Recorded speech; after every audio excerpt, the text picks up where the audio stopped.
Shalom, shalom, shalom. Selamat pagi masyarakat iman yang dikasihi oleh Tuhan. Hari ini kita akan kembali sujud di hadapan Tuhan untuk menerima anugerah dan kebaikannya. Dan biarlah firman Tuhan hari ini juga akan menopang kita. Di salibmu ku sujud, Kidung Jemaat 361, Kidung Jemaat 361 bait pertama dan yang kedua. Kidung Jemaat 361 bait pertama dan yang kedua, di salibmu ku sujud.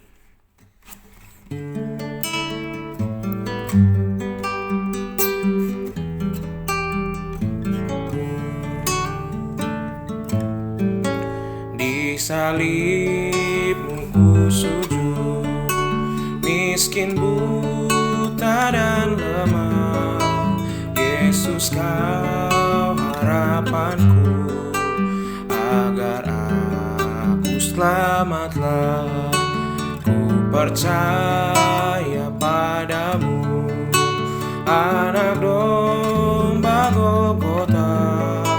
Di salibmu ku sujud, diriku selamatkanlah. Dalam hidup yang cemas, ku rindukan Tuhanku. Suara Yesus ku dengar, ku hapuskan dosamu. Ku percaya padamu, anak domba Golgota. Di salibmu ku sujud, diriku selamatkanlah. Kita berdoa. Tuhan, di salibmu kami percaya, kami mau datang di hadirat Tuhan hari ini. Biarlah salibmu juga kami pikul, kami bawa, agar kami menjadi orang-orang yang dengan rela dan tulus menjalani pergumulan dan penderitaan dengan sukacita. Kami serahkan pembacaan firman Tuhan, hanya dalam namamu kami berdoa dan bersyukur. Amin. Bapak Ibu Saudara, bersama-sama kita akan buka dari Keluaran 21. Keluaran 21 ayat 33 sampai 36. Keluaran 21 ayat 33 sampai 36. Keluaran 21 ayat 33 sampai 36. Saya bacakan bagi kita sekalian. Apabila seseorang membuka sumur dan apabila seseorang menggali sumur dengan tidak menutupnya dan seekor lembu atau keledai jatuh ke dalamnya, maka pemilik sumur itu harus membayar ganti kerugian. Ia harus mengganti harga binatang itu dengan uang kepada pemiliknya, tetapi binatang yang mati itu menjadi kepunyaannya. Apabila seorang menanduk lembu orang lain sehingga mati, maka lembu yang hidup itu harus dijual, uangnya dibagi, dan binatang yang mati itu pun harus dibagi juga. Tetapi jikalau lembu itu telah sering menanduk sejak dulu, dan walaupun demikian pemiliknya tidak mau menjaganya, maka ia harus membayar ganti kerugian sepenuhnya. Lembu ganti lembu, tetapi binatang yang mati itu menjadi kepunyaannya.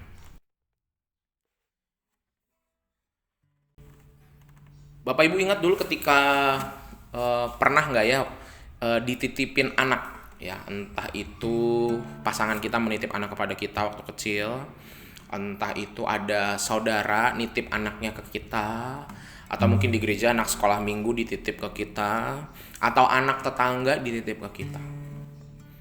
Dititipin anak kecil itu susah-susah gampang. Ada, kalau orang yang senang anak kecil pasti akan senang.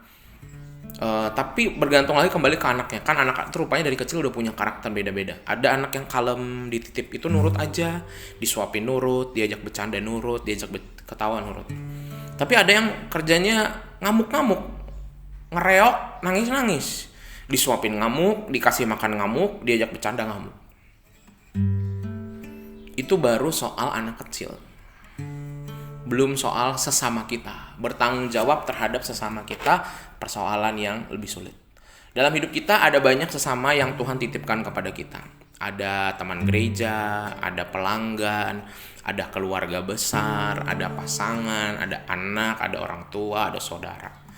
Dan hidup bersama dengan orang lain itu tidak selalu mudah. Kalau dengan orang yang nurut, kalem, mungkin mudah. Tapi banyaknya di hidup ini orang-orang itu tidak selalu seperti yang kita mau. Nah, ini sama seperti Israel. Dalam bacaan kita, orang Israel itu juga dititip Tuhan satu sama lain. Ketika mereka berjalan dari Mesir kemudian menuju tanah perjanjian, mereka bertanggung jawab hidup satu sama lain dengan sesamanya. Dan dalam ayat ini kayaknya lucu nih, ada hewan yang peliharaan tetangga kecemplung di sumur kita harus ganti hewannya. Kalau dipikir-pikir tuh peliharaan siapa, kok saya yang tanggung jawab. Tapi itu hidup sebagai anak Tuhan begitu. Diminta bertanggung jawab hidup terhadap sesama kita. Kita menjadi penjaga, menjadi guardian sesama kita. Tuhan gak mau tahu kalau ada apa-apa dengan sesama kita tuh tanggung jawab kita. Kelihatannya kok susah ya. Tapi kita perlu lihat, rupanya ada niat baik nih. Tuhan percaya sama kita. Sampai hidup sesama kita itu juga jadi tanggung jawab kita. Nah, saudara-saudara sekalian yang dikasihi Tuhan, Bapak Ibu, semoga hari ini kita juga belajar untuk menerima tanggung jawab atas sesama kita. Kita diminta menjaga sesama kita. Ada yang kesulitan, kita bantu. Ada yang menderita, kita tolong. Ada yang kekurangan, kita tambahkan. Memang tidak mudah, tapi kita tahu kalau kita menjaga dan memelihara sesama kita, maka hidup kita di dunia ini akan jadi tempat yang lebih bahagia. Makin banyak yang bahagia di sekitar kita, hidup kita juga jadi lebih bahagia. Dan orang akan lebih percaya dan menghormati kita. Semoga hari ini kita semua bisa saling menjaga satu sama lain, dan dalam pergumulan pekerjaan, keluarga, pelayanan, semoga kita bisa sama-sama saling memperhatikan, dan kita percaya bahwa ketika Tuhan percaya sama kita, maka kita gunakan kepercayaan itu dengan baik. Amin. Mari kita berdoa. Tuhan, terima kasih Tuhan sudah percaya pada kami. Kami hari ini bersyukur karena kami adalah orang-orang yang dipelihara oleh Tuhan. Tuhan, kami mau belajar seperti firman Tuhan hari ini. Bukan hanya orang salah disuruh saling jaga, kami juga harus saling jaga, menjaga orang-orang di sekitar kami, relasi kami pertahankan dengan baik. Walaupun kami tahu manusia itu berbeda-beda, punya karakternya unik-unik, tapi kami percaya kami hidup di dunia, Tuhan percaya kami mau jaga sesama kami. Kami serahkan ya Tuhan kehidupan kami hari ini, hanya dalam nama-Mu kami berdoa. Amin. Selamat pagi, Tuhan Yesus memberkati, tetap bersemangat.